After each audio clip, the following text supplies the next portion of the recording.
The Radical. Fundamental principles of freedom, rational self-interest, and individual rights. This is the Yaron Brook Show.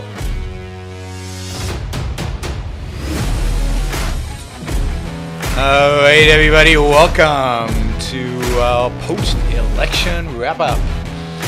Lots to talk about today, lots of stuff going on. I'm looking forward to it. I see all our political junkies already here. All the people ready to argue with me and debate me and contradict me are already here. But wow, what a 24 hours. It was about 24 hours ago. Sat down, started watching the election, and basically, I think I've been at it since then. Got a couple of hours sleep, I think, last night, so a little tired. As soon as the show's over, I'm going to sleep. No, I've been working all day, but I got very little sleep last night for a variety of reasons, including the fact that I was up until late watching the election results. So thank you all for joining me today. Thanks. Gene's already started with the support. Appreciate that. Don't forget, you can use the super chat to ask me questions, challenge me, argue with me, debate me. But you have to put dollars to it. Of course, don't forget to like the show if you like it. We've already got 2 thumbs down. So I haven't said a word already, but people know they hate me. So we already got 2 thumbs down. It's always good to know the haters are here. And so don't forget to give it a thumbs up if you like the show, if you enjoy it. That helps with the algorithms on YouTube, helps us get more exposure. And of course, if you're not a subscriber yet, then please click on the subscribe button, and don't forget to go over. There's a little bell there that if you click on it, it'll let you know when I go live, and I go live a lot, so it'll let you know when I'm there. Of course, Derek is claiming all super chat money for himself. Nope, ain't happening. So it's good to see you, Derek. So please use the super chat freely and support the Yaron Brook Show as we move forward into what looks like a new political era. Tons to talk about. From what happened in Florida to who's going to win, to the Senate, to the House. State initiatives, really interesting stuff at the state initiatives, kind of contradictory. What happens now? Court appeal, Supreme Court, does it go to the Supreme Court? How's the far left feeling tonight? And what are we going to do with polls? Polls and pundits and experts, including me, I guess, because I certainly got some stuff wrong. And then I want to talk about markets. Interesting response today by the stock market. The NASDAQ shot up through the roof. Generally, stocks were up, but some stocks were down. Some stocks were down a lot today. I mean, a lot. Whole categories of stock. Question is why? What are they worried about? What are they afraid of? What is this election mean? One of Phoenix says Trafalgar is right. Most places, not everywhere.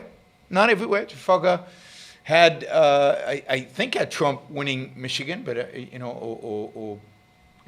had Wisconsin closer. But okay, so where are we? Let's start with where we are right now. I am not a professional vote counter, so I'm just going to give you my impressions. Do with them what you will. But it looks like right now that Biden will win. All he needs right now is Arizona and Nevada, and he's won the election. He'll have 270 votes in the Electoral College. Arizona, interestingly enough, was called by Fox News last night, and the Trump campaign was apoplectic, and Republicans yelled at them and got really angry with them. But they defended their stance. They're still standing by the defense of Arizona as going for Biden. But we'll see. They're still counting votes. CNN never called it, still hasn't called it. Most other channels haven't called it. I'm looking now. New York Times hasn't called it. None of the other big organizations have called it. The only channel, the only entity, I think, to have called Arizona for Biden has been, of all places, Fox News. So, interesting. Fox News also very early was saying that they thought that Biden was going to win Wisconsin. Again, it took a long time before that happened. So right now, I think it's almost assuring that Biden wins. It's hard to believe that Trump could win Arizona at this point, or win Nevada. I think if Trump wins Nevada, he would block Biden. Of course, he also you would have to win Pennsylvania, North Carolina, and Georgia. But I think it's likely that Trump wins North Carolina and Georgia, and Pennsylvania. Who knows? Although I think he's probably favored. He's built up a pretty big margin, but the votes are still being counted. Now, of course, the huge from Trump, of course, given how what's the right term? I don't know what the right term is. Anyway, given he's Trump, has already said that this is all fraudulent, and the election is fraudulent, and the vote counting is fraudulent, and he is going to challenge. I don't know how he's going to challenge. So this is what he can do. He can do a recount in Wisconsin. I think they've already asked for a recount in Wisconsin.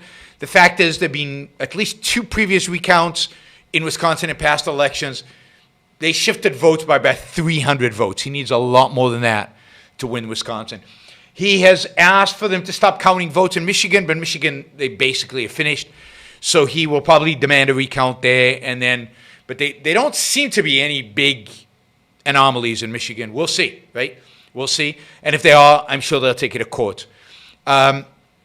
Arizona, right now, Trump is claiming he's got enough votes to win it, so they're going to wait it out. I don't think they're trying to stop the counting, the vote counting in Arizona. But if that turns sour, how to see where he goes with that in terms of legal challenges. The one place where he has a legitimate legal challenge and that is already in front of the Supreme Court is Pennsylvania.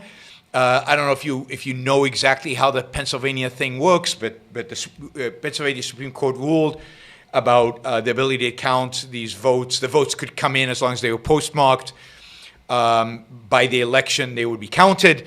There's an argument to be made that the court is not authorized to do that. It has to be the legislature that does it.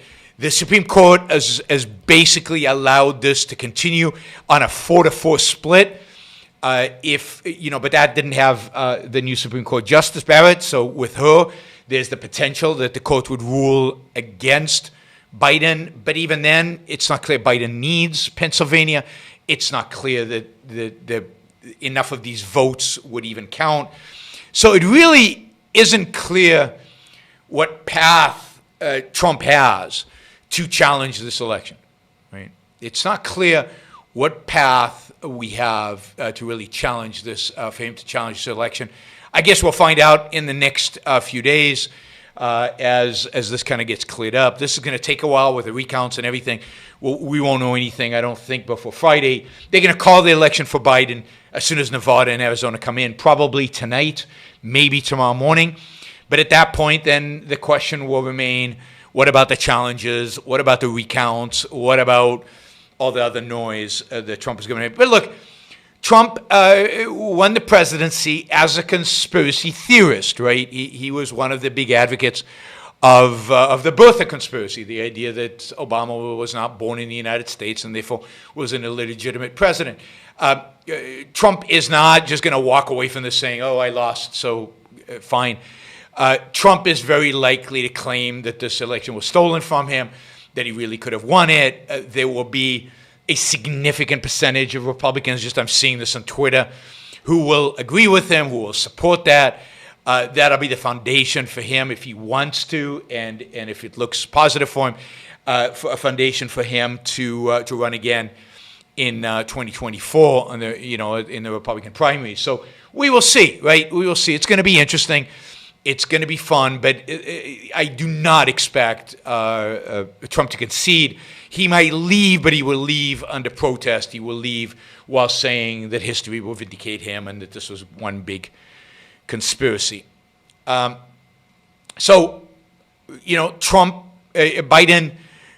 looks like he won, and the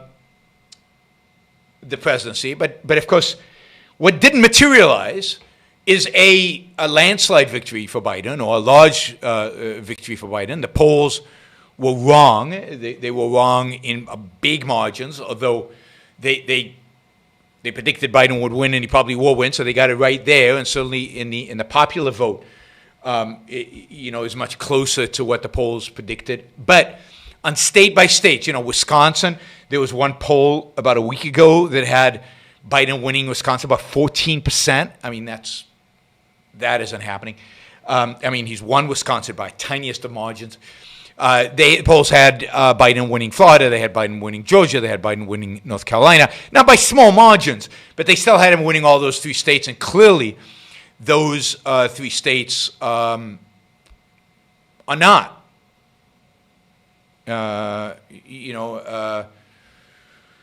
Those 3 states are probably going to be won by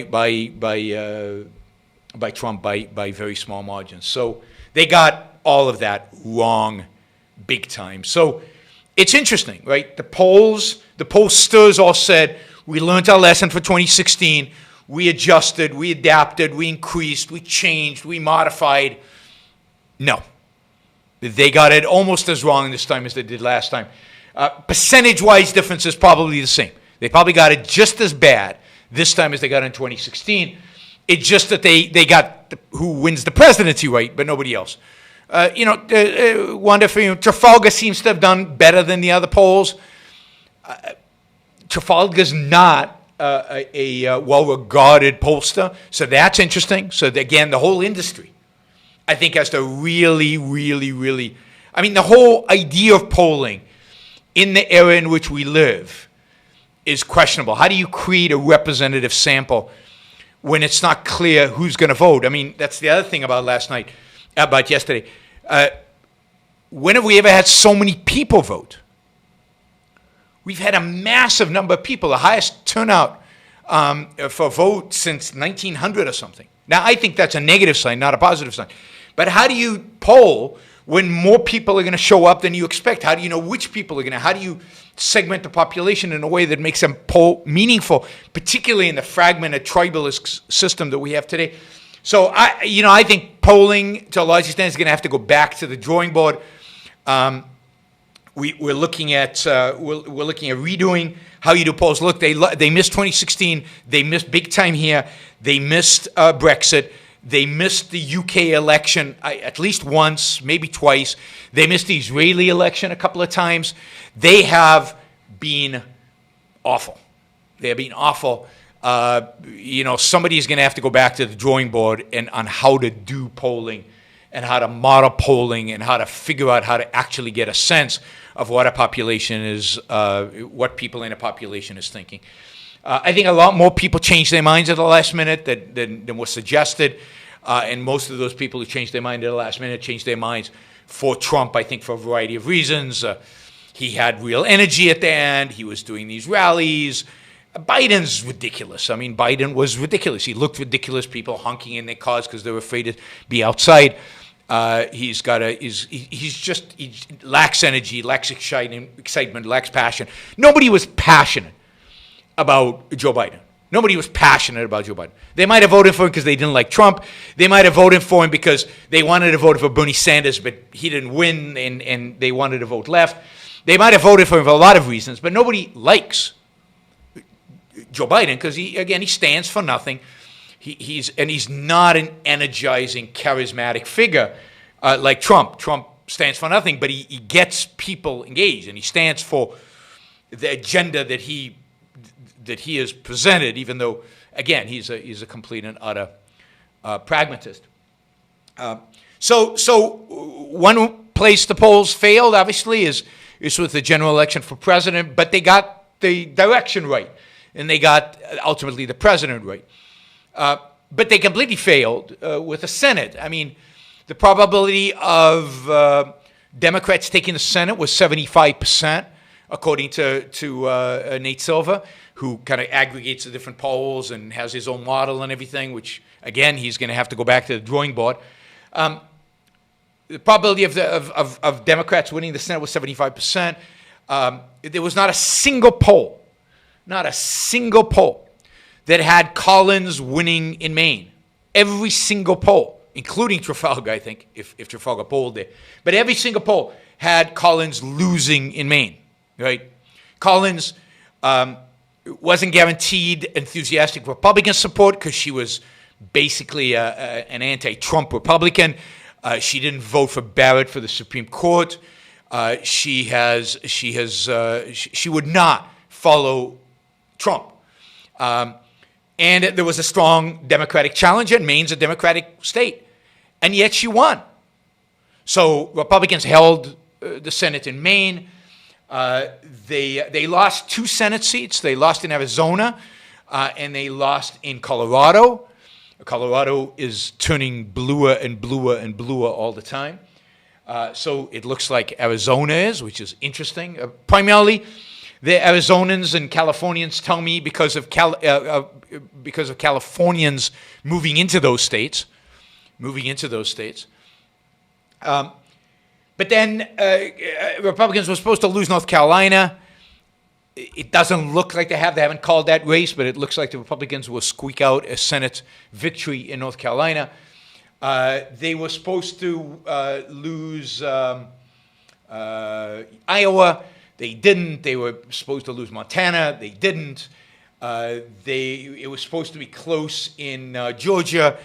It probably isn't. Once we'll have another election in Georgia. Just the 2 leading candidates for 1 seat, maybe for the other. It's uncertain, but we'll do that in January. So we won't know the complete story about the Senate until then. But the Republicans are going to win the 2 Senate seats in Georgia. And for a while, Republicans were even. Looked like they were going to gain a seat in Michigan. It looked like they were going to win an extra seat in Michigan. It looks now like they won't, unfortunately. I would have liked to have seen him win in Michigan, but it looks like it's still too close to call, but it looks like the Democrat incumbent or the Democrat, it's a Democratic seat, will win. He's an incumbent. Will win after all. So on the Senate side, I have to say, I guess I couldn't be happier. I mean, I could replace all the Republican senators with actual, real, good, free market types. But I'm happy. All along, what did I say? I said what I wanted from this election was I wanted Trump to lose, and I wanted the Senate to stay Republican. And I was worried that would be impossible because if Trump lost, they would lose the Senate as well. But it turns out that Trump did lose by very small margins in the swing states, and Republicans still held on to the Senate. And if that's the case, Joe Biden's going to have a hard time with any kind of radical, any kind of far-left agenda. It's just not going to happen. Republicans can be a decent opposition party. So we'll get into what we can expect in the next few months from a Biden administration, given that we have a Senate. Okay, let's quickly look at some of the super chats. Glad to catch part of the show live. Also happy that there hasn't been a blue wave in Congress. Polar being pretty off. Yeah, very off. What is better for the economy, short run, long term, Biden or Trump? Look, I'm pretty pessimistic about the economy, no matter who wins, because of the amount of stimulus we've already done, because of what the Federal Reserve has done. I think we've distorted, perverted the economy. I think we're in for a decade of very, very low economic growth, if any. And I don't think it matters whether it's Biden or Trump. I think a Biden victory with a Democratic Senate would have given us a massive additional stimulus plan, massive spending. I even think that I even think if Trump would have won, I think you would have got a massive spending bill, passed in the Senate and the House. So I think actually Biden with a Democratic Senate and Trump even with a Republican Senate would have resulted in the same kind of stimulus package, and that would have been terrible long term for the economy. Short term, a stimulus package would probably be good. It would get money into people's hands. They'd spend it. The economy would rebound faster. It's already rebounded quite a bit because of the previous stimulus package.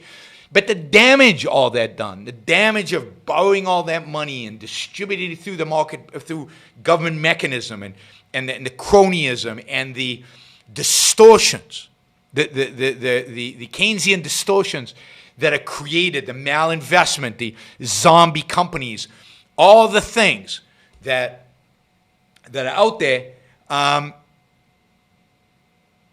would have a disastrous long term. So short term, a big stimulus would have been good. Long term, very bad. So short term, I think Republicans holding the Senate, Biden winning. Republicans will insist on a small, limited stimulus package. Still $500 billion at least. Maybe they'll go up to $1 trillion in a compromise. But it's better than $2 trillion, which I think is what Trump would have done. I think they'll play opposition to Biden, so we'll get a smaller stimulus package, therefore less damage, but we'll still get a uptick short term. Other things long term, Biden can do some damage regulation-wise. He can do some damage energy regulation. He can do some damage in EPA regulation. He can do some damage in other regulatory agencies. But he can't get any big bills passed. No Green New Deal. Probably negotiate with Republicans for some kind of infrastructure bill, but no Green New Deal is happening. AOC is not happy tonight, and we'll get to the House of Representatives in a moment. No packing the court. None of the big, really, really bad agenda items. No reparations. None of these kind of things are going to pass now in Republican Senate. So, but in terms of economic damage, Republicans are just mildly better when they're in the opposition at holding back, insisting on cutting spending, insisting on not spending too much, insisting on not regulating more most of the time. And they're better at that when they're in the opposition rather than when they're in the majority party. So it's mixed, but the economy's not going to do well no matter what long term. Short term, yeah, you'll see a spike, and the stock market is telling us this. You'll see a spike soon because of stimulus. All right, I'm going to leave that question for later. Do Trump's tweets tonight remind anyone else of Michael from The Office? I declare victory. I didn't watch The Office, didn't like The Office, so I don't know. The tweets were something. Assuming that Biden gets the presidency, can you speak to how you see this reflecting with dim hypothesis? If Trump manages to take it by recounts or Supreme Court, what do you see as the long-run impact being? Look, I think the dim hypothesis is going to play out. It continues to play out. I think that the Biden presidency will be, in my view, given a Republican Senate, will be a bit of a timeout from the headlong kind of acceleration into the outcome of the dim hypothesis. I think this is why it was for Biden. I think it's not for Biden, but for Trump losing. It's because I think that the split, this divided government, which I love, and gridlock, which I love, is just slows everything down. Trump definitely accelerated two trends that were leading towards dim. One was the radicalization of the far left. The far left became more radicalized. It became more numerous. It became more aggressive. It became more assertive. I think that hurt Biden, and I think it hurt Democrats. But that's what happened. We saw that in the last few months. We saw how aggressive they were, how significant in numbers they were, and how they could take over whole cities and shut them down, and how violent and horrific they are. So that is like the D2, the disintegration, the anarchism, the complete disrespect for the rule of law, the complete disintegration intellectually, the whole postmodernism or critical race theory. That is the D2, the egalitarianism that you saw a little bit from Kamala. All of that was, reinforced, was energized by Trump.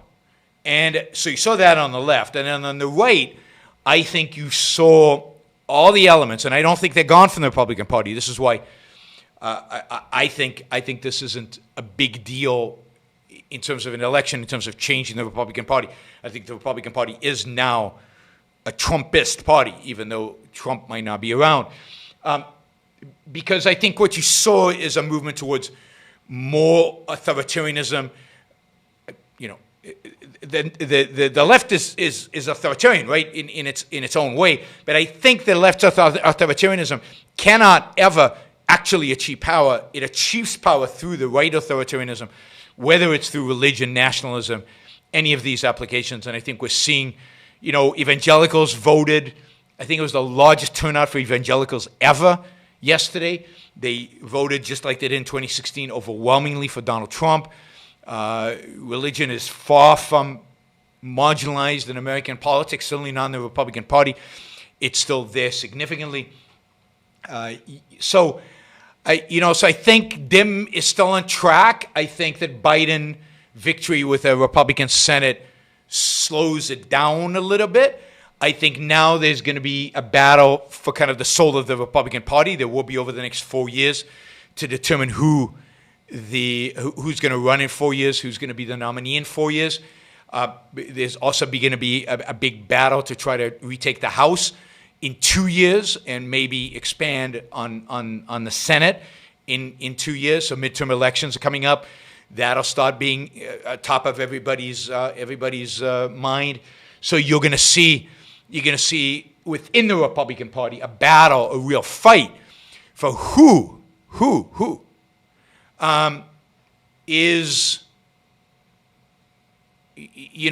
represents the party. And we're already seeing here on my list, and I'm sure you're seeing out there, Trump 2024. You're going to see a lot of people wanting Trump, maybe Trump Jr., maybe Donald Trump Jr. will be the guy. But there will be a Trump candidate. Maybe it's Tucker Carlson, maybe it's Josh Hawley, maybe it's Tom Cotton. There will be maybe more than one Trump candidate in the 2024 election. The question is, who will they go up against? And will the better parts of the Republican Party send forward a candidate? I mean, whether it's Nikki Haley, who I've said right now, as the world stands right now, I would support, whether it's a Ben Sass, and there's some others that it could be, but whether that part of the, Ted Cruz, I'm sure will run. I don't think Ted Cruz is going to be successful. I think he's too much of a sellout to be successful. So no, I see this basically being a battle between the Trumpist wing, and which represented by Tucker Carlson best, and or maybe Don Jr. and the founding fathers, free market, old line kind of conservatives of the Nikki Haley and the Ben Sasses of the world. So it's going to see. We're going to see. We've also got the governor of Florida, who's kept Florida pretty much open throughout this pandemic and done quite well in terms of deaths per capita and things like that. In spite of having a relatively old population, has done quite well. So DeSantis from Florida could be a real power, and I don't know where he falls between kind of the more traditional Republicans, the Trump Republicans, free market. I just don't know. So that's going to be interesting. But anyway, there's going to be a battle starting right now about it. So we will see. If Trump manages to take it by recount or SCOTUS, what do you see long-term impact being there? Well, then I think we're back to acceleration towards authoritarianism, whether it's authoritarianism of the left, authoritarianism of the right. We don't get this pause. We don't buy any time. I think we're right back on the crazy train, and I think another 4 years of Trump will be worse than the previous 4 years of Trump. He'll have nothing to lose at this point. And Yeah, it'll be pretty crazy because the left will go nuts. There'll be riots in the streets. The right will respond. Maybe even Trump sends troops into the streets, and it just, I think it goes downhill from there in terms of the way politics plays out in the United States. So I'm not positive. So I'm very negative on Trump winning, particularly if he wins of what looks like, manipulation, or looks like the Supreme Court ruled because they're partisan or whatever. All right, seems like conservatives should be pretty happy. Yes, they got 3 SCOTUS seats and then dumped Trump. Now they can move on, hopefully get better. Well, I hope so. I'm not sure the Republican electorate feels that way. I really do think much of the Republican electorate loves Trump and loves what Trump represents and love Trump's style, love everything about Trump. And whether the Republicans can get those people to vote for them, think about the turnout. Think about how many people turned out. It's pretty amazing what Trump has done in terms of bringing people out to vote. Is there another Republican candidate out there who is better on the issues and yet can bring that kind of turnout is questionable. The fact is that the Republicans have not won an election on the popular vote side, so the country is dominantly Democratic in a long, long time. And the question is there a Republican who can actually win, bring out the vote, maybe even win an electoral vote college, because so many of Trump Republicans love Trump and love everything about Trump. So many of them don't believe in what conservatives used to believe in. So how many of Trump voters believe in limited government? How many of Trump voters believe in free trade? How many of Trump voters believe in the government staying out of business and out of managing the economy, managing industrial policy, shutting down plants if the plants are no longer productive? How many Trump voters actually believe any of that? Tucker Carlson doesn't. So if Tucker Carlson represents many of the Trump voters, Tucker Carlson has already said that the new coalition is basically people who believe that the government has a big role to play in the economy. And those could be current Democrats and those could be current Republicans. That is probably the winning coalition out there. It's and this is working class Americans, this is Ohio, this is Pennsylvania, this is Wisconsin, this is Michigan. Can you bring a candidate that wants industrial policy and wants to manage the economy and wants to guarantee people jobs and wants to do all this stuff? Look at what happened in Florida. I found this fascinating. Florida went strongly for Trump. It beat all the polls. It crushed the polls, right?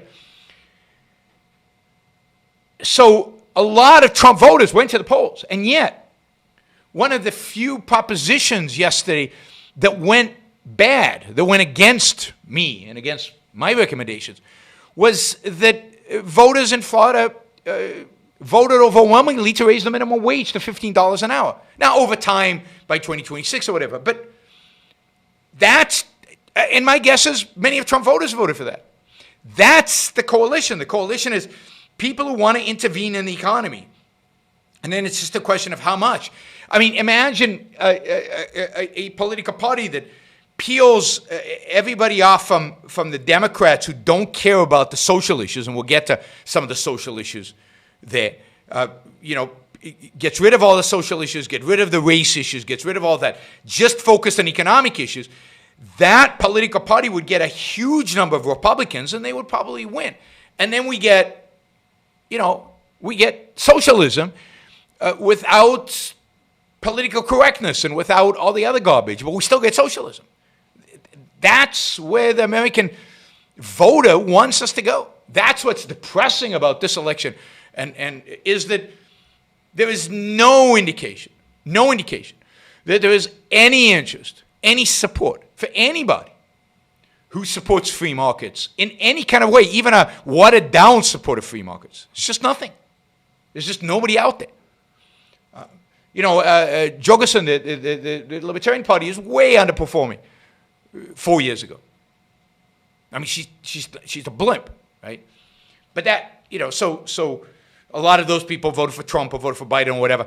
But I just don't see where the voters are for a Barry Goldwater or even for Ronald Reagan. I mean, who wants to be optimistic right now?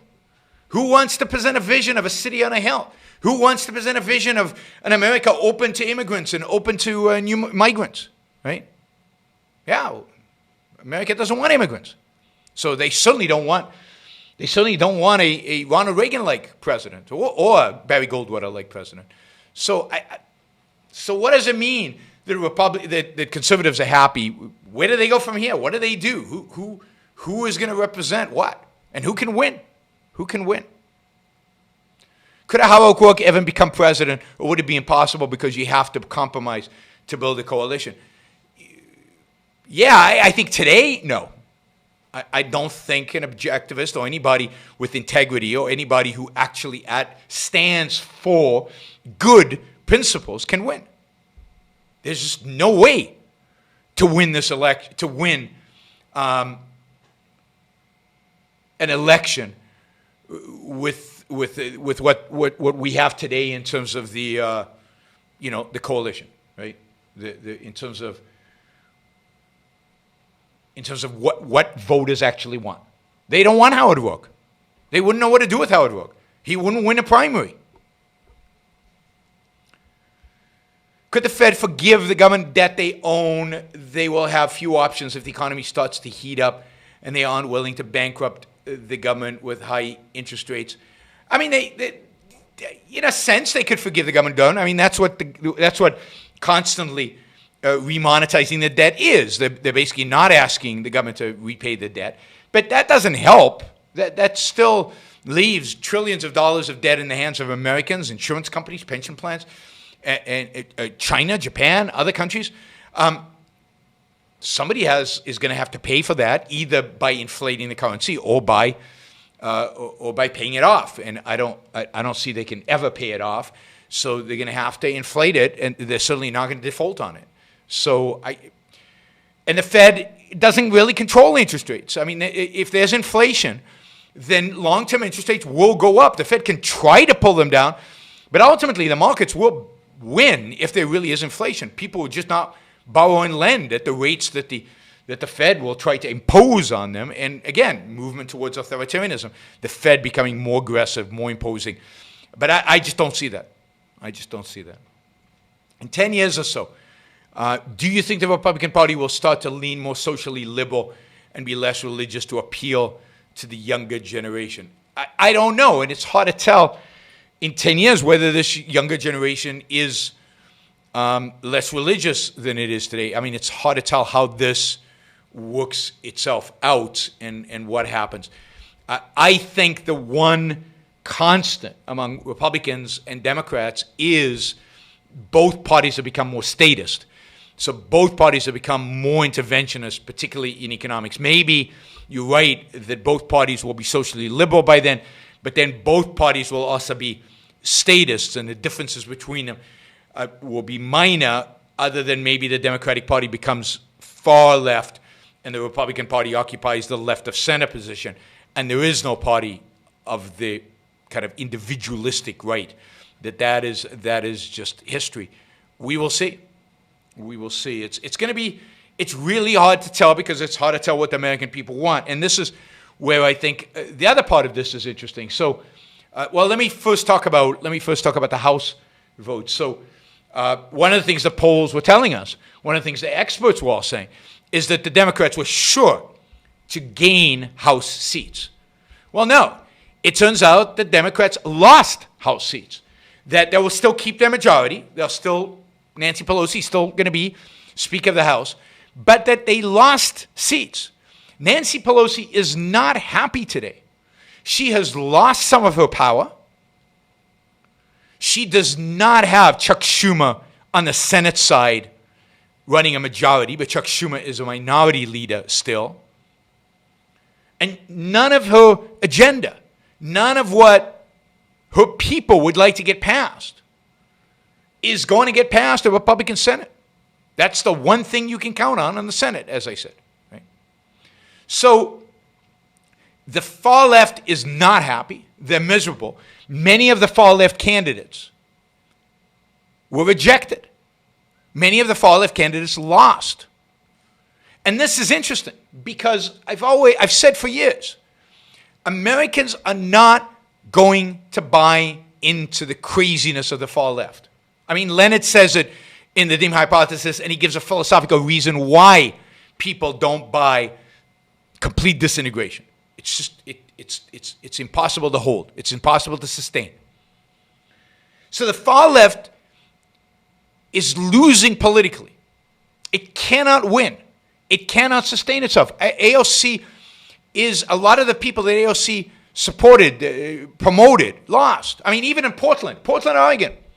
I talked about this the day before yesterday in the pre-election video we did. Portland, Oregon, Bernie Sanders endorsed a candidate far to the left of the far left candidate that was already the mayor of Portland, the one who led Antifa, burned the streets down and did nothing about it and held the police back and everything.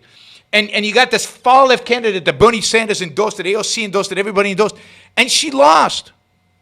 She lost. These real far left candidates, Americans will not tolerate them. Antifa will not ultimately be tolerated. The question is, what replaces them? But for now, the good news is that the far left is depressed. The far left did not do well. Their candidates lost. They've got Joe Biden in the White House, but they don't like Joe Biden. They don't think Joe Biden is their friend. Joe Biden is a moderate centrist whose one of his best friends is McConnell, a Republican, the Senate Majority Leader. He's a senator who likes to cut deals. He's not a radical. He's not a principled far leftist. And they don't like Kamala Harris. I know everybody says Kamala Harris is a communist, but the communists don't like Kamala Harris because Kamala Harris, when she was in California, she promised the far left tons of stuff when she was Attorney General and everything, and she never delivered. For example, she said she would never ask for a death penalty because it was against the principles. One of the first things she did as Attorney General is recommend the death penalty for a for one particular for this one guy, and she continued to do that. I mean, they hate her. She incarcerated people. She had a pretty tough record on law and order in California, and the left does not like her. So they're not thrilled by them being in the White House. They're happy Trump has lost, but they're not thrilled. They didn't get their candidates passed in the House. They've lost the Senate. They will have, in my view, less influence within the Democratic Party now. Less influence within the Democratic Party now than they had under Trump. Because now that the Democratic Party views itself as a governing party, they will shift to the center. They will ignore their far left. So I think somebody said early on in the chat, I hope Iran will realize that Biden winning will make the culture continue trending towards leftism. But I know he probably disagrees with. No, I agree with you. But I think it actually is going to drift left slower than it would have under Trump. Now I think culturally we are drifting leftwards, and then there'll be a backlash where we will go towards religion or some form of fascism, or towards nationalism, whatever it happens to be, but some integrating factor that will drive kind of a nationalistic fervor. But look, the left is winning not because of Biden. The left is winning not because of Trump. The left, ultimately, the left is winning because of its control of the universities. The left is winning because it has the intellectuals. It has all the intellectuals. Or, I don't know, 80% of them or something like that. The left is winning because it dominates. The left is winning because they've got them all high ground in the policy debates and the morality debates. They're consistently altruistic. They're consistently socialist, whereas the right is inconsistently altruistic and inconsistently capitalist or socialist, depending on who on the right you're talking to. And the consistency wins. So the country is drifting left because they have the universities and the schools. Politically, we keep rebelling against that. But ultimately, that is going to destroy the country. I mean, people talk about this tribalism and bifurcation and polarization of the country. All of that is true. All of that is true. And it's going to get worse. Because the far left is going to dominate more and more and more of the educated because it owns the educational institutions. And the right is going to be in a constant position of backlash against that. And it's going to go back and forth, until we get an authoritarian who will clean it all up. Maybe an authoritarian of the right, maybe an authoritarian of the left. But it'll be an authoritarian and he'll run on a nationalist, socialist kind of platform. That's my prediction. Industrial policy and nationalism.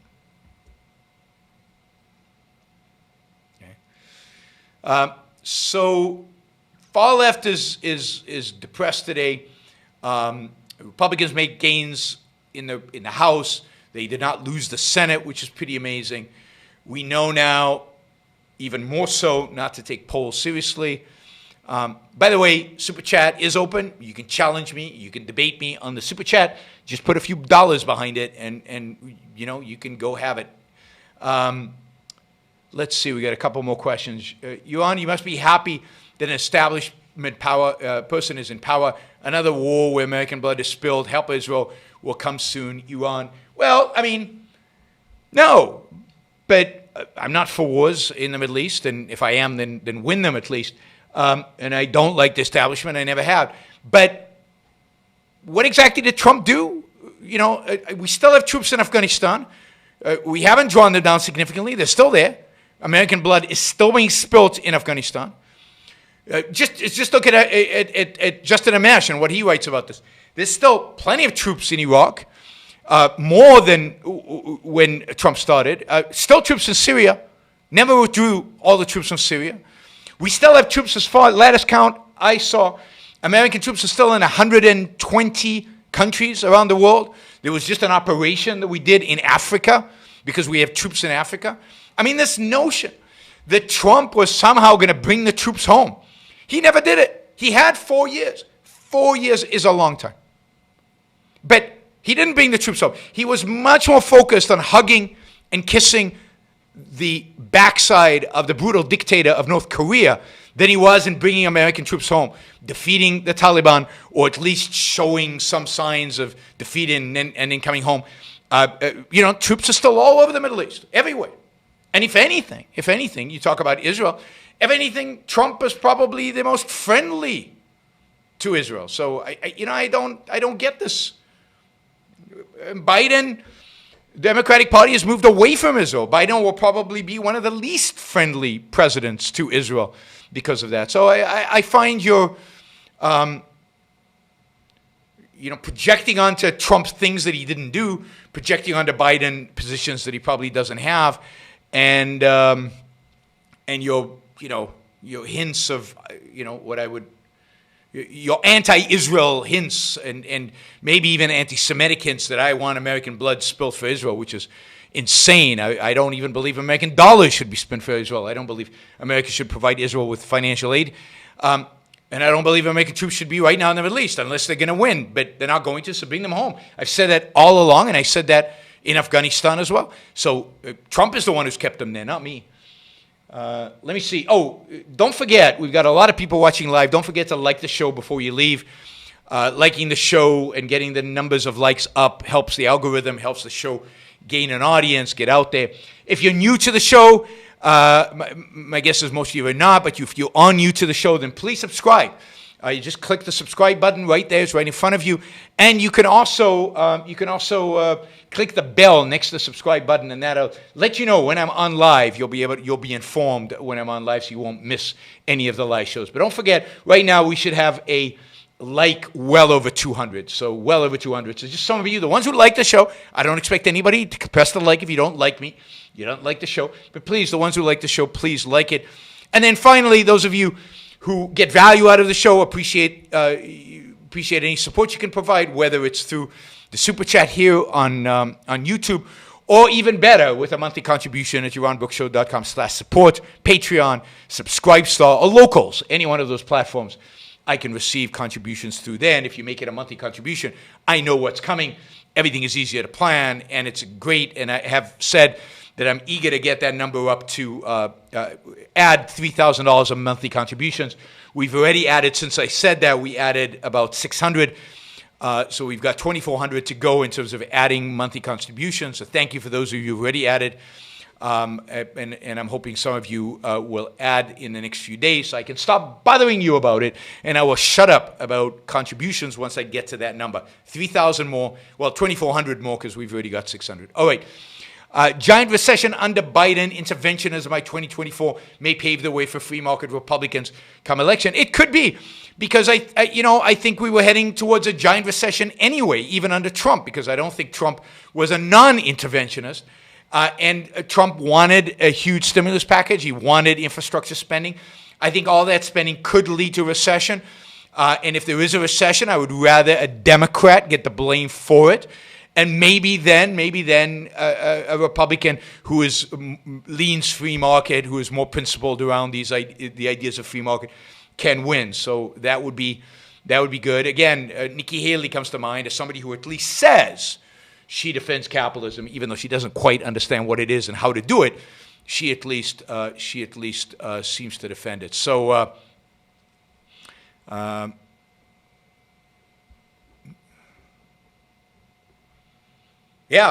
Faith says, I should welcome all of you new people first. Welcome. It's great to have new people here. I don't know if there are, how many new people there are here. I don't know, and I don't know how many new people there are that find this at all interesting. But welcome. Please like the show if you can. And, of course, those of you who already see value in the show, maybe are not so new, please support the show. All right, this is a question by Emmanuel. Thanks for the contribution. That was very generous. I get the Libertarian Party, Jill Jorgensen, is full of weirdos and can't defend capitalism philosophically. But even with all their flaws, aren't they an improvement over Republicans? Don't they deserve the objectivist vote? This was always confusing to me. No, because the weirdos discredit capitalism. So Jill Jorgensen goes out there and defends herself as a capitalist candidate, as an individualist candidate, and then is a supporter of BLM or something. Or, you just get these real, as a horrible foreign policy that's ultimately anti-American. And look, it's not like she could win. It's not like if all the objectivists voted for her, she would win. She wouldn't, right? So it's a wasted vote, and it supports the perpetuation of a political party, not just the people who vote for the candidates are weirdos and crazy sometimes, and just philosophically often very corrupt, but it perpetuates the party, which is primarily run by these strange people. This is a party theologically created by Murray Rothbard, who, in my book, was a bad guy. Bad guy. So, I don't think it should be supported. I think we need to reconceive of a libertarian party, reconceive of a free market party, reconceive of a capitalist party. The actor Mark Pellegrino and friends have launched a political party called the Capitalist Party. I don't know that they're doing anything with it right now, but the infrastructure is there. They've got a great platform. They've got everything right. Why waste your energy and your time and your vote and your money on a party of just people who are nuts and who make you look bad by association? I don't want to be called a capitalist with the guy who thinks, as I read this article about New Hampshire, where there's this little libertarian community, who thinks that cannibalism is okay and cannibalism is legal as long as both parties agree to eating each other, I guess. That's nuts. It's crazy. So no. Okay. You can answer another time. Do you think it's immoral to work for a private lender that only offers government-funded VA loans to the military? No, I don't think so. I think it's very difficult to find a job today that doesn't have some kind of government touching it. Is it immoral to work for Tesla? I don't think so. Is it immoral to work for Palantir or for Google or for Apple that all have some angle in the government? I don't think so. So no. certainly if you're doing a job where the government is using you as a tool of destruction, as a tool of control, as a tool of regulation, then that would be immoral. That would be immoral. Stephanie says, I don't trust the Dems, but if Yaron is happy, then what more can we ask? Well, what can we ask is for you guys to be happy, and I'm not happy. I mean, there's nothing to be happy about. As I said, the depressing thing is that the overwhelming majority, I'd say 80 to 90% of the American electorate is statist. Republican statist, Democratic statist, but is now statist. And I think more than ever before, I think Trump voters were overwhelmingly statist. I think Biden voters were overwhelmingly statist. There's nothing to be happy about this. I do think that that Biden winning the presidency and the Republicans holding the Senate buys us time to keep doing what we're doing, which is educate the American people about the alternatives. But it is depressing when you think about how big of a project this is. This is a big project to change the minds of people and change the minds of so many people. We're talking about hundreds of millions of people. It's not easy. It's not easy. So I've said for years, in terms of politicians, if you look at history, the best combination for the economy is a Democratic president in a Republican House and Senate, or Republican House or Senate, or Senate, because Republicans are good playing defense, and they block the Democrats from doing anything. I think the last 6 years of Obama were not that bad. The last 6 years of Clinton were actually pretty good.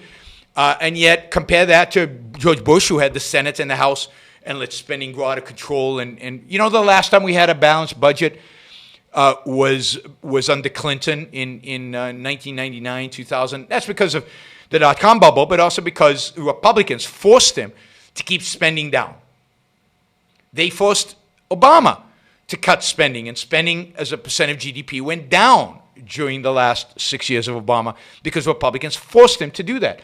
Let's hope that Republicans, from being, spending like crazy in the Trump years, let's hope that Republicans reorient themselves towards what they used to do, and neutralize Biden and force Biden to reduce spending, or at least not increasing it by as much.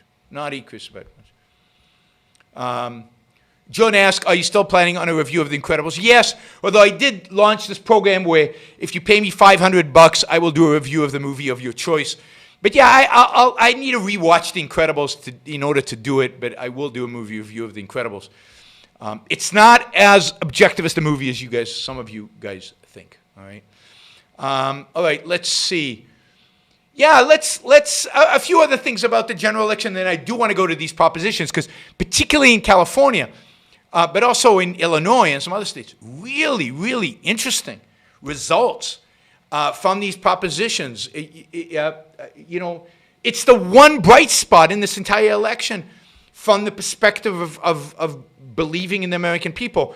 The propositions were far better than anything I would have expected, even in states where you would expect the far left to dominate.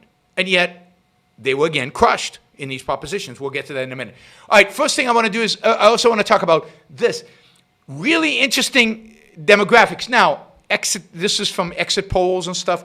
I don't know how much to trust this, but we know that the reason Trump won Florida, other than the massive turnout in rural counties, is because he didn't win, but he got a lot of votes in Miami-Dade, many more votes in Miami-Dade than he did in 2016.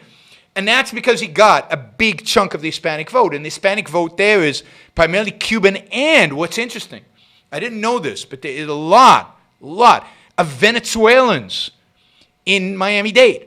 And they know what the left is capable of. They know what socialism is like. And they tilted Miami-Dade dramatically towards Trump. He didn't win the county, but that would have been ridiculous. But he got a lot more votes.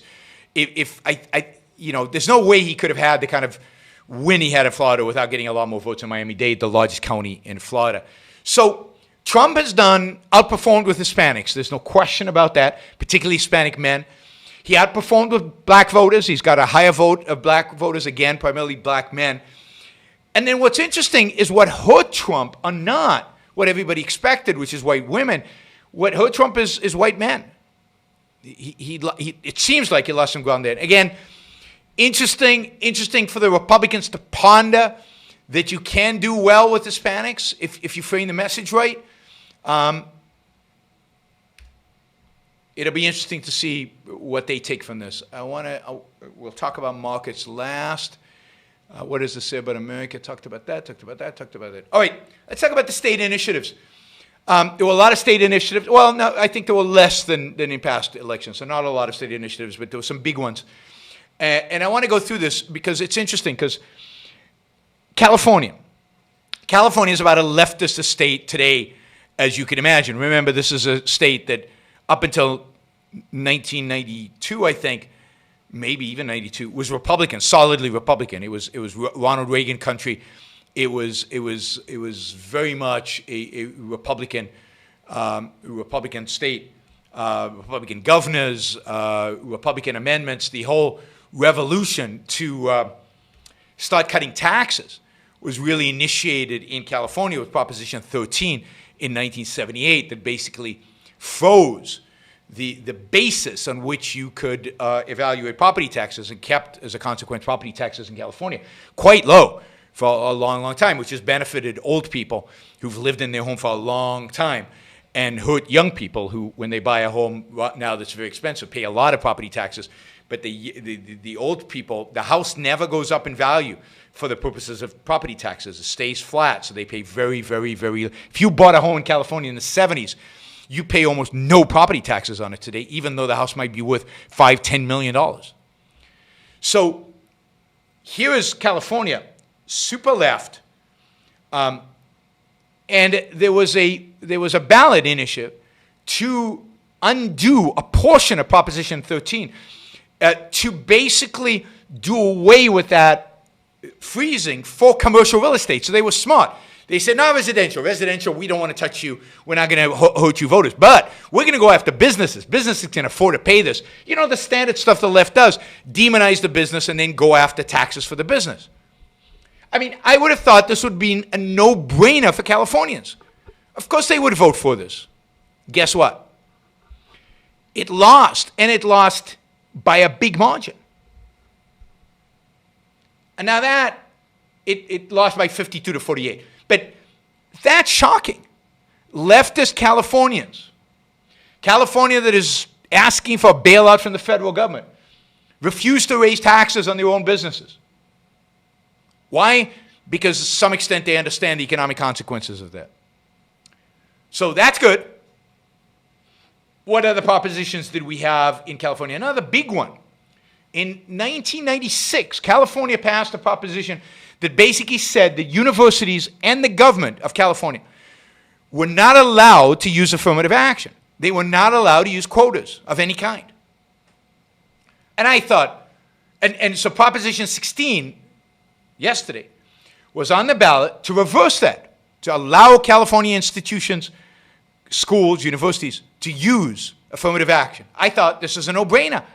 This is this is like Black Lives Matter. This is BLM, post-BLM. How could California? Well, this one got crushed, 56–44. 56–44. California turned down affirmative action. That is a stunner. And one wonders, what are these people leftist about? Why do they vote leftist candidates in? But on specific policies, they're not that left. All right, let's see. Raising primary voting age to 17. You remember, everybody was saying, oh, if the Democrats win, they're going to lower the voting age. We're going to have teenagers voting. This is a disaster and everything. Well, it came to a vote in California, leftist California, lowering the voting age. Guess what? No won 55 to 45. Big margin. Let's see. I don't know about that. Yeah, rent control. Another one. Rent control. Rents are really, really high in California. People can't afford to live in California. Young people can't afford to rent anything in California. So you'd think that they would allow for rent control. These are leftists. This is California. Of course they're going to vote for a proposition that institutes rent control. 60 to 40. 60 to 40. Proposition 21. Now, a lot of money was spent on these ballots, by different interest groups. But hey, this is great. This is great. They defeated rent control. I mean, these are massive losses for the far left and for the moderate left. These are massive losses for the left across the board on these propositions. Proposition 22, the famous Proposition 22, maybe the most watched one in California. This one reversed the law, AB 5, that made Uber and Lyft drivers and other delivery drivers employees instead of contractors. Unions were heavily against this proposition. It lost, again, not even close. It passed, which means drivers can be contractors. This is a huge win for Uber and Lyft. The stock went up a lot today. 58 to 42. In California. Dialysis clinics require them to have a doctor on, just the regulation of dialysis clinics. Lost. 64 to 36. Just across the board, almost across the board, bail. Doing away with cash bail. Lost. 55 to 44. So these are huge. These are huge. All right, that's California. Want to go to Illinois, another big one in Illinois. Right. Illinois, one of the most left-wing states in the country. A state that's basically bankrupt. Has been bankrupt for years and somehow manages to get around it. A state that is groveling before the federal government for a bailout. A state whose schools are in decay. A state where looting. Chicago, a city that has been boarded up since early yesterday because of fear of looting and rioting and everything. Crazy leftist state. Well, in the state, they have in the Constitution, they have a flat tax, income tax. Now, the problem with the flat tax for Democrats is that they can't raise it too high because then the poor and the middle class will complain. So what Pritzker, the governor, proposed, and he spent somewhere close to $60 million of his own money on this, is to change the Constitution to allow for a graduated, i.e. progressive tax instead of a flat tax. Again, you would think in Illinois this would pass easy. It didn't. 55 to 45. 55 to 45, the noes had it. That's huge. And again, it shows that on some of these issues, the left cannot get its way. And it's interesting to me, the tribalism of people voting for their Democratic candidates because they're Democrats. And then on the issues, I'm against that. Voting kind of independently. And that suggests again to me that the right kind of candidate might be able to appeal to that. I don't know. It's going to be, the next few years are going to be interesting because these are the kind of results that make me have positive thoughts about maybe we can do something in the future, or maybe this country can get back on track. But on the other hand, Arizona raised taxes on the wealthy. That amendment passed. Florida, as I said, raised the minimum wage to $15 an hour. So there is some bad news. But what I find amazing is the good news there is some bad news, but what I find amazing is the good news in leftist states where you wouldn't expect it. That dichotomy I find fascinating. By the way, I think every single proposition on the ballot that was to legalize marijuana in a number of states passed. So marijuana legalization, which is generally a positive thing, is still expanding across states. Interestingly, a couple of states passed laws that legalized the use of psychedelics, particularly mushrooms. And Oregon legalized the possession of hard drugs. So if you have cocaine on you, you have heroin on you, as far as I can tell from the initiative, you will not go to jail. I think all of that is a good thing. All of that's a good thing. We do have a question about psychedelics. Thoughts on psychedelic-assisted psychotherapy for depression, PTSD, anxiety, etc. I mean, I'm not a professional, so my thought is, it should be researched. I mean, people should figure out if it works. I know that in the 60s, there was a lot of work being done on psychedelics to treat various mental disorders. And it looked promising, and then all the research kind of stopped because of Nixon's war on drugs in the early 70s. So I think there is a movement to go back to doing more research on this. I think that I don't see what the harm is in that if it's true research, and why wouldn't we look for paths to solve problems, right? So I'm for the research. I don't know if it works. I don't have an opinion. I know a lot of very smart people in Silicon Valley who think it does. And a lot of smart people in Silicon Valley actually use these drugs, use these drugs to enhance their performance, supposedly. I don't know. Of course, you all know Sam Harris uses these drugs. So I don't have an opinion. I've never used them myself. So I don't know from any kind of personal experience. Does Biden victory mean that a radical left candidate will have a hard time in 2024? Yes. I mean, I think the country doesn't want a radical left. It just doesn't want a radical left. I mean, you saw that in the primaries.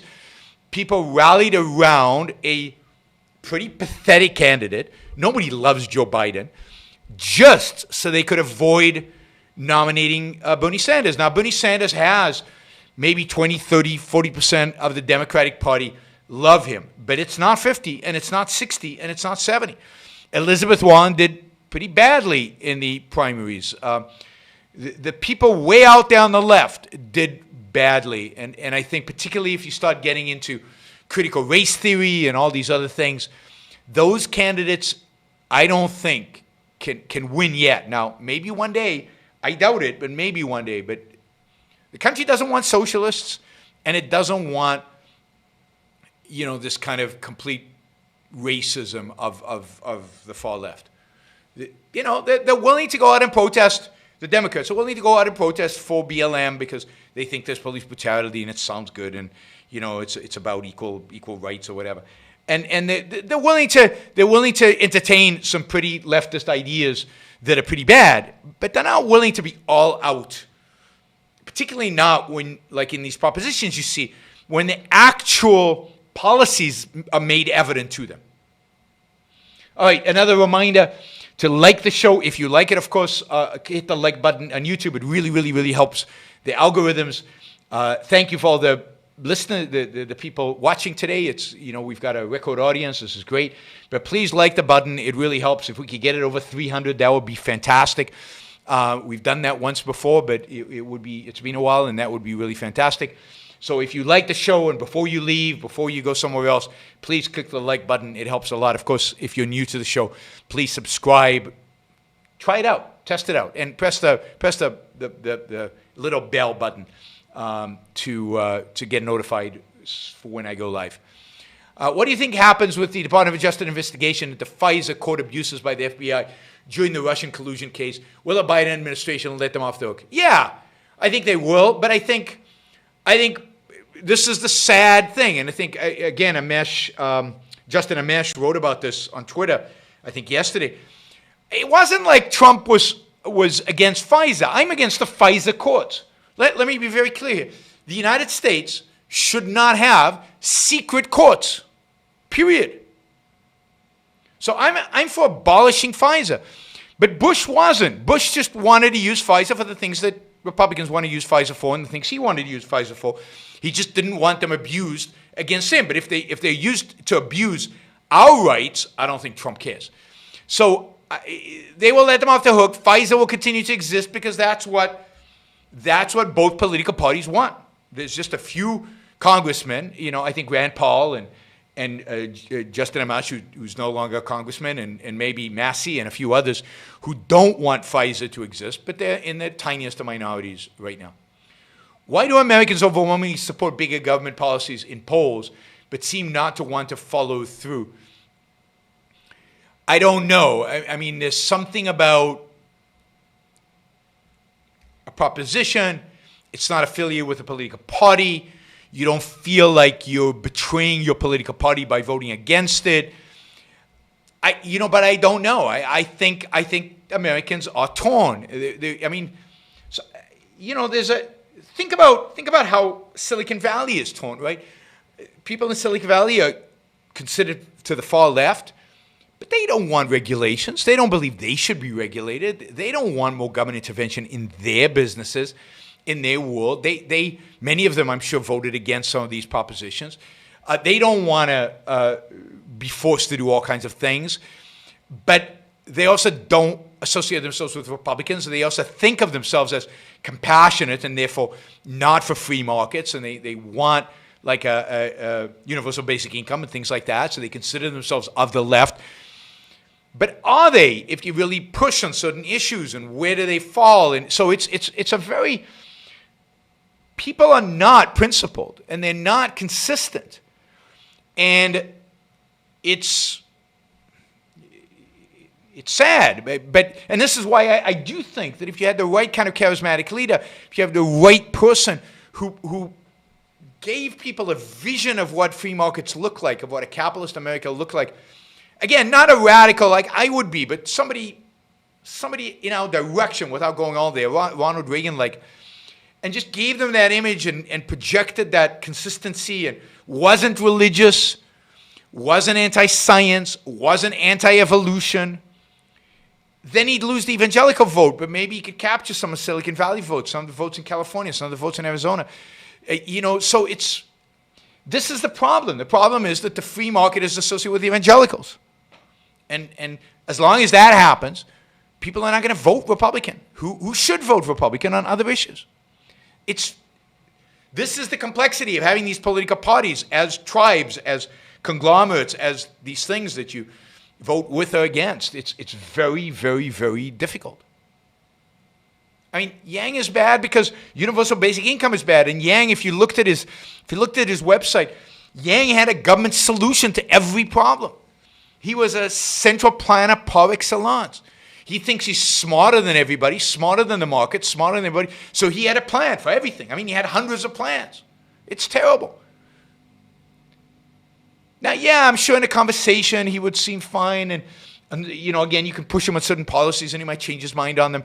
But, yeah, he wasn't good. And there isn't anybody. That's the problem. There isn't anybody good.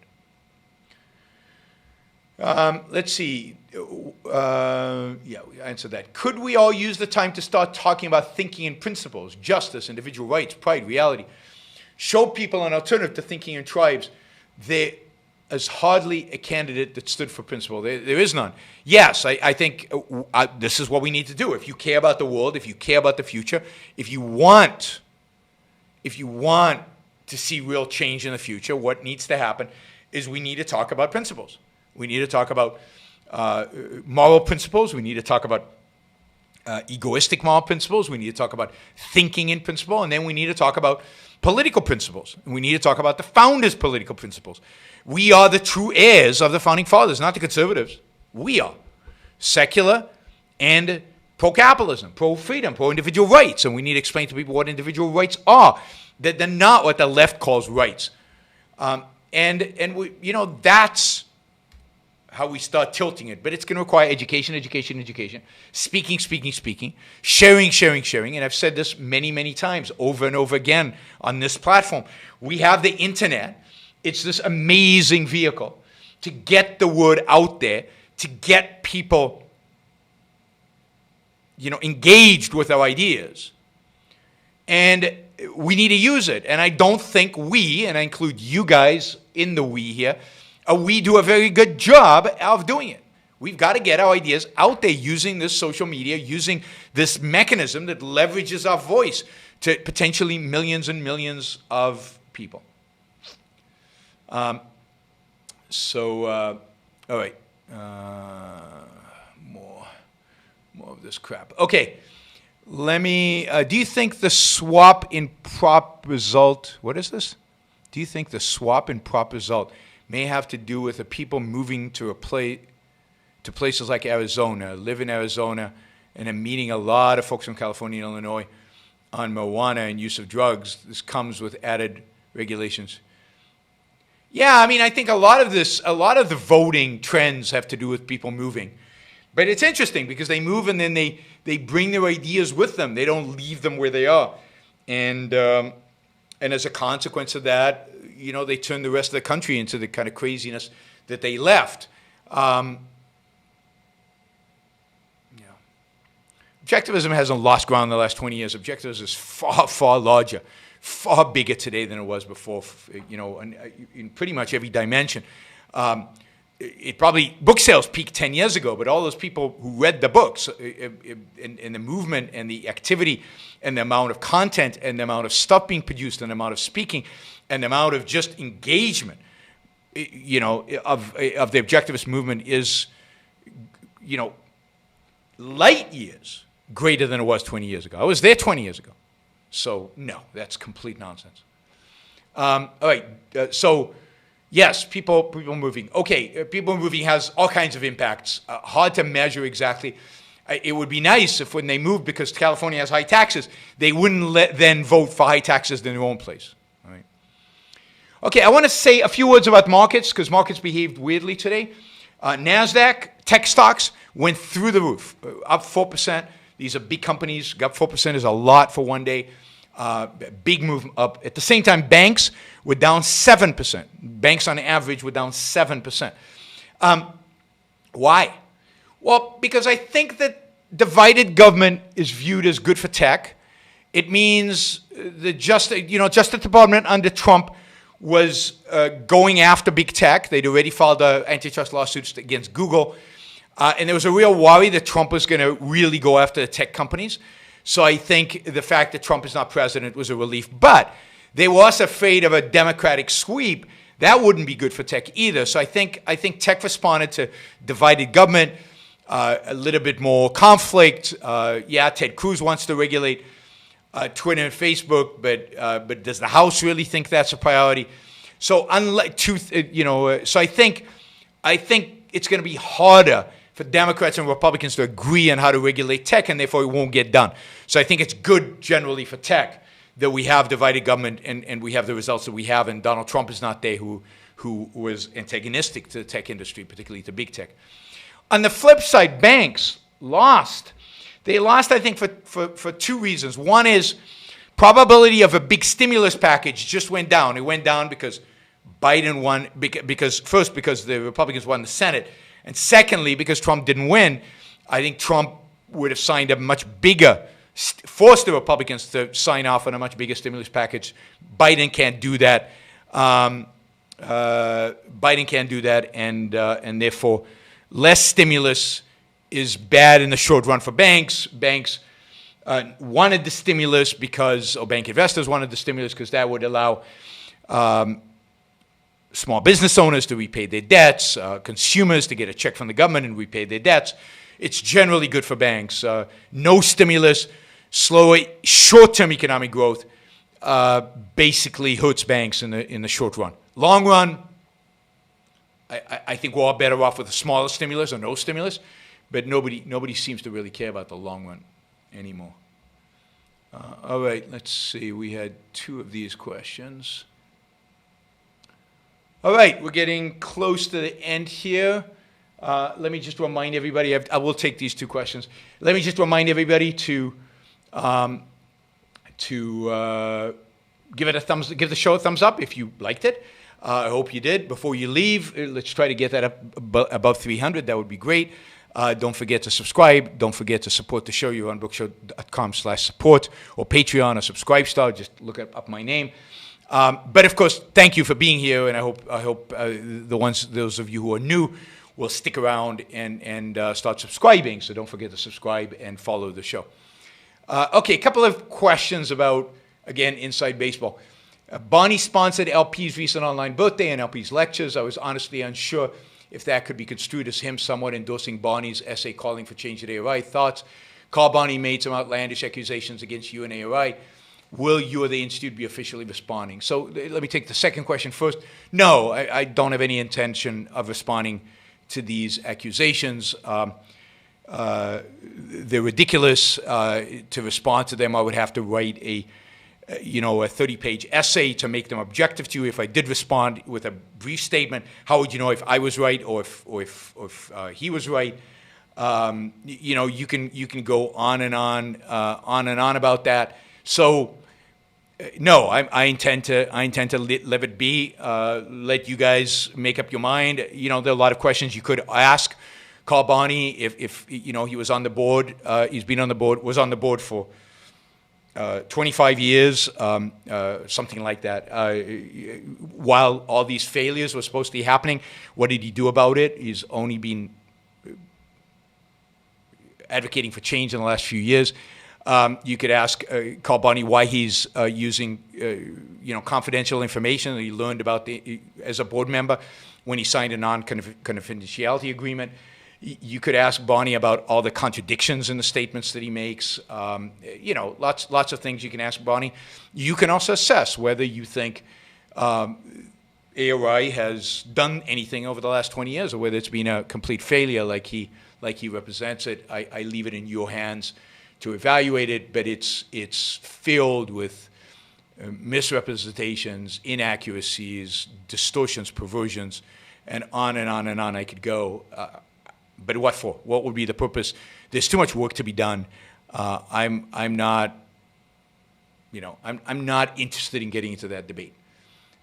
In terms of Leonard, I don't know. So you could ask Leonard, I guess. But Leonard, when I was, as I said in earlier shows, when I was in California, Leonard and I hung out for hours and hours and hours. Obviously we disagree about Trump. Bonnie quotes Leonard in his little thing, criticizing me, particularly my position on Trump, and not liking the show. That Leonard doesn't like the show. I know he doesn't listen to the show, and he's told me that, so that doesn't surprise me. But I spent hours and hours and hours with Leonard. We had a great time together. We were incredibly friendly. He showed no indication of not supporting me or not supporting my work at the Institute. I think Bonnie is using Leonard's quote in a manipulative way to give the impression that Leonard is supporting him. But is he? Is Leonard supporting him, or is that just what Carl wants you to think? He doesn't actually say Leonard is supporting him, but he implies it in a kind of a devious, sneaky way. So you guys decide whether that's appropriate, inappropriate. I don't know. So that's where that is. I'm trying to think if there's anything else I want to say about this. Not now. I'm sure it'll come back again. I told you a few days ago that I expected more. I expect more. I don't think Bonnie can let go of this. I think you'll see more and more and more stuff come out. Me being accused of bigger and bigger and bigger sins, and me being accused of worse and worse and worse things. I don't have the time, the energy, or the inclination to have to respond to those things. You guys, some of you know me well. Some of the listeners here have been friends of mine for decades, and you know me well. You can easily judge. Some of you know me a little bit. You can judge somewhat. Some of you don't know me at all. You just listen to the show. Do you need to judge? You make the call. Again, I'm not into this, big fights and, he'll write something and I'll write something and we go back and forth. Ain't happening. Yeah, he put out 2 essays yesterday. I'm sure he'll put out more in the weeks to come. And he also did a call out for intellectuals to, for objectivist intellectuals to come after me in a sense. We'll see if that happens. That'll be interesting. Let's see if the list of people that he wrote there is, I mean, that's interesting, right? One of the interesting things is that after 25 years on the board of directors, Carl was voted off unanimously by a pretty impressive board. And you could argue that I manipulated them and twisted their hands and forced them to do it. But, you know, really, that I manipulated John Allison and twisted John Allison's hands? You know, it's infantile to view it that way. But again, you know, you guys be the judges. Look at the people on the board. Look at who they are and what they do. Look at the people before. Let's get on with the business of changing the world. Let's get on with the business of changing the world. There's a lot of work to do. This election just reinforces that, even if it swung somewhat in the direction I wanted it to. It is not looking good for this country. It is not looking good for our future. Starting the day in January where Biden gets inaugurated, I will have Biden derangement syndrome. I will be all over Biden, his administration. I'll be all over Republican senators for compromising with him, for selling out, for stuff. I will have government derangement syndrome, as I always have had. I will be against pretty much everything that they do, as I always have been. This is not particularly unique for Trump, although I think Trump was uniquely bad, but I don't think my attitude towards Trump was that different than my attitude towards Obama, or towards George W. Bush, who I was very critical of. There's a lot of work to be done. Let's get on with doing the work, and let's just. And the Institute, by the way, has a great CEO. AOI has a great CEO, Tal Tzfani, a CEO that until he disagreed with Carl raved about and loved.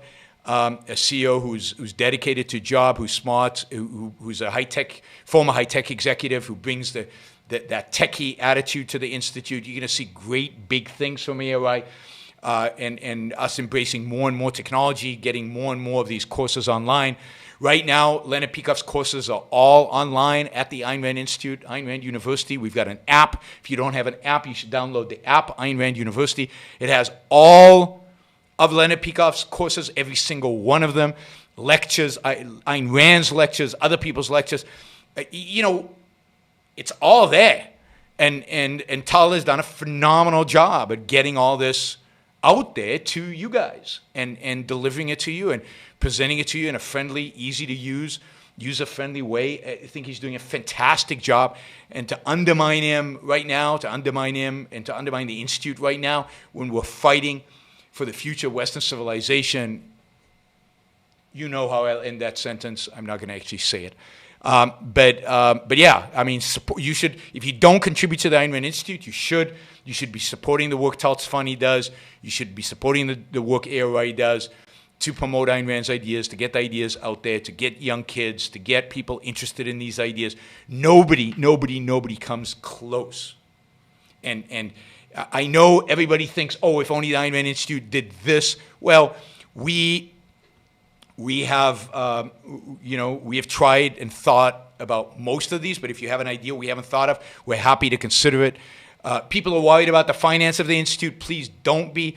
We now have the largest reserve fund we have ever had in our history.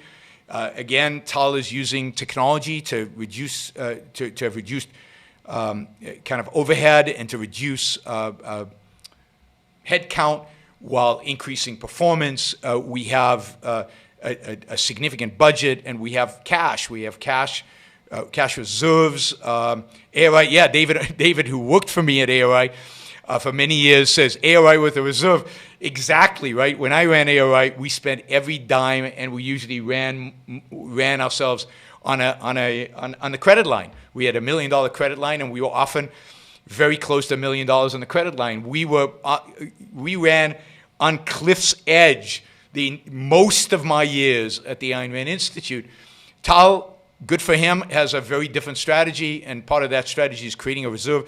The reserve is substantial. The reserve is growing. It's going to grow substantially soon. So don't worry about finances for the Institute.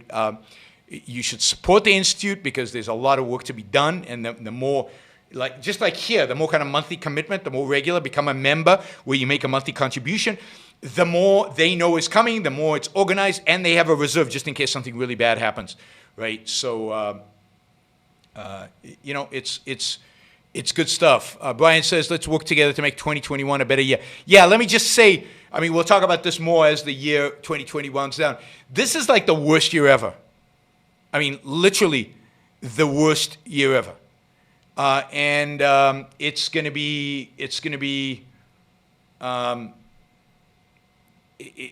a lot of fun just to have 2020 over with, just completely over with. It's been an awful year personally. It's been an awful year professionally. It's been an awful year politically. It's been an awful year, the disease and everything else, economically and everything. It's just been an awful year, and I want it over, and I can't wait to New Year's Eve 2021 because I will be partying like crazy. If Biden is president, will you drop Trump from the discussion? No, probably not, and primarily because I've said this over and over again, and what I've said is that there will be a battle for the soul of the Republican Party, and I think that whether Trump personally or whether people representing Trump will be heavily engaged within the Republican Party. Trumpism will be a big force within the Republican Party, and I plan to fight it. So I plan to take it on. I plan to help the better forces within the Republican Party, and Trump's name will come up as a consequence. I also think that Trump might not get out of politics. He might stick around, although he might also be indicted in New York and face jail time. Who knows? But It really is. I'd happy never to mention Trump's name again in my life. I have no desire to talk about Trump, but the ideas of Trump, the bad ideas of Trump, are definitely ones that we're going to have to continue to engage in because there are ideas now embedded deep into the Republican Party, and we'll continue to engage in those ideas. So those of you who cannot tolerate when I mention Trump's name during the show will probably have to stay away for a little bit longer. Why didn't you push John Allison to run for president? I've, on several occasions, encouraged John Allison to run for president. He refuses. I think John Allison would be the best candidate ever. I think he has the charm, the Southern charm, the intellect, the charisma to be a real force within the Republican Party. He's been approached to run, I think, for governor of North Carolina, for senator for North Carolina. He's turned it all down. So I have, and I've said this publicly. I think some big publication, I can't remember now what it was, years ago, asked me who I would nominate if I had my perfect candidate, who it would be to run for president. And I said John Allison. North Carolina, great life story, just perfect. And committed to the ideas, but knows how to sell the ideas to non supporters. All right. Thanks everybody. Unless you have an urgent super chat question with a big dollar amount, I am gonna leave it there. And I will see you again tomorrow. We'll do a show tomorrow. I'm not sure exactly what the topic is. I'm looking forward to getting back to talking about positive things. We'll talk about, we still have some virtues to go through, and and we'll see from there, right? And we will re-engage with the battle as the battle evolves here, and you can expect me to be pretty anti-Biden moving forward. All right, everybody. Thank you for being here. Thank you for liking the show. A few more likes would get us over 300, so please, before you leave, please like the show. Let's get the subscriptions up, so it would be great if you guys subscribed. And, of course, those of you who can increase your contribution, or those of you who can contribute for the first time, would be particularly on a monthly contributor level, would be a great value. And if we get to that 3,000 number, I will stop bugging you, and I will keep track. Thank you, everybody. I will see you.